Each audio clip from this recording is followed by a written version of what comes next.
நம்ம இன்னைக்கு என்ன செய்ய போறோம்னு பாத்தீங்கன்னா new year special chicken biryani செய்ய போறோம். நிறைய பேர் கேப்பீங்க எப்படி செஞ்சாலும் பிரியாணி டேஸ்டா வரலன்னு. ஒரு டைம் இது மாதிரி ட்ரை பண்ணி பாருங்க, டேஸ்டா இருக்கும். நாம வந்து 1 கிலோ பிரியாணிக்கு 400 கிராம் வெங்காயம் போடுவோம். இப்போ நான் 2 கிலோ செய்ய போறதால 800 கிராம் வெங்காயம் வெட்டி வச்சிருக்கேன். 1 கிலோவுக்கு பார்த்தீங்கன்னா பட்டை, லவங்கம், ஏலக்காய் எல்லாமே ஒரு கிராம் தான் போடணும். இப்போ நம்ம 2 கிலோ செய்யறதால எல்லாத்தையும் நான் 2 கிராம் எடுத்து வச்சுருக்கேன், போட்டுக்கலாம். 1 கிலோவுக்கு பார்த்தீங்கன்னா 200 கிராம் எண்ணெய். இப்போ நம்ம 2 கிலோ செய்யறதால நான் 400 கிராம் எண்ணெய் ஊற்றிருக்கேன். அதிகமாக ஊற்றினா டேஸ்ட்டு கொடுக்குன்னு நினைக்காதீங்க, ஆனால் அது ஒரு மாதிரி திகட்டுற மாதிரி ஆயிரும்.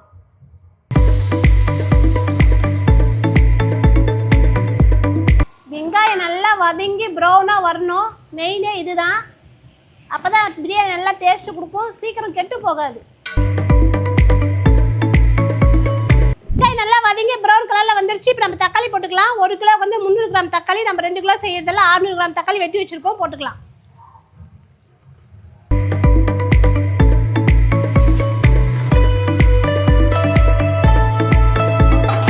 பச்சை மிளகாய் ஒரு 10 போட்டுக்கலாம். பெருசாக இருந்தால் கொஞ்சம் கம்மி பண்ணிக்கோங்க, சின்னதாக இருக்கிறதால நான் ஒரு 10 போட்டிருக்கேன்.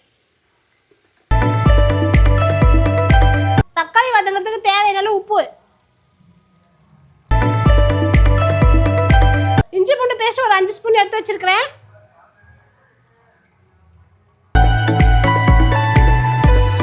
இஞ்சி பூண்டு பேஸ்ட் நல்லா வதங்கிருச்சு. இப்போ நம்ம தேவையான அளவு மல்லி புதினா போட்டுக்கலாம்.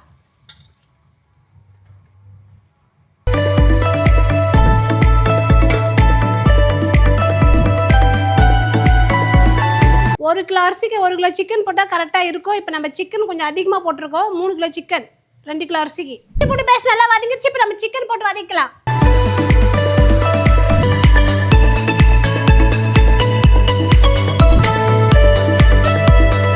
1 கிலோவுக்கு வந்து 100 கிராம் தயிர், நம்ம 2 கிலோ செய்யறதால 200 கிராம் தயிர் போட்டுக்கலாம். அப்போ தான் சிக்கன் நல்லா சாஃப்டாக இருக்கும்.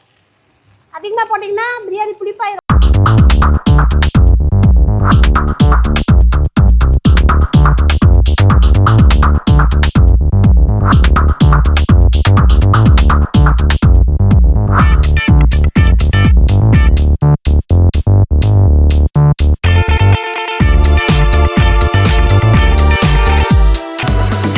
காஷ்மீர் மிளகாய் தூள் ஒரு 2 ஸ்பூன். சிக்கன் நல்லா வதங்கிருச்சு. இப்போ நம்ம தேவையான அளவு தண்ணி ஊற்றிக்கலாம். பாருங்க, சூப்பராக வந்துருச்சு.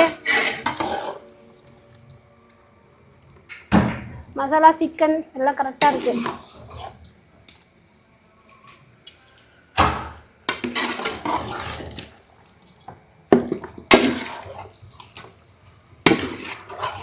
நம்ம தண்ணி ஊற்றிக்கலாம்.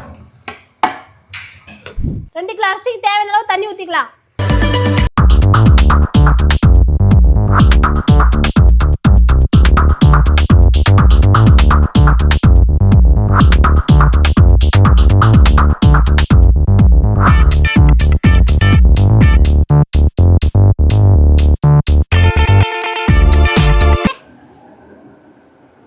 பாருங்க, நம்ம இப்போ வந்து அரிசி போட்டுக்கலாம். இப்போ நீங்கள் உப்பு காரம் பார்க்குறதுனா பார்த்துட்டு அரிசி போட்டுக்கலாம்.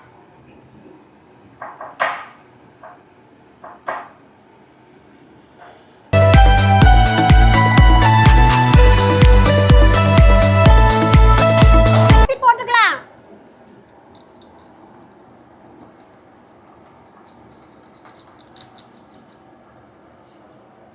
ஒரு தொழுவி அப்படியே நம்ம மூடி விட்டுடலாம். சும்மா கிண்டிட்டு இருக்கக்கூடாது, சாப்பாடு உடஞ்சிரும்.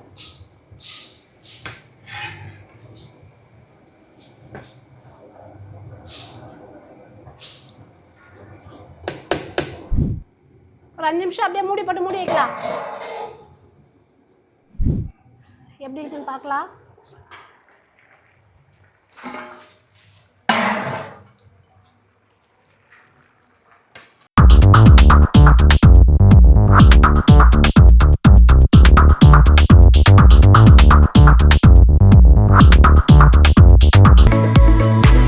புதினா தூவி அப்படியே தம் போட போகிறோம் ஒரு 1/4 மணி நேரம்.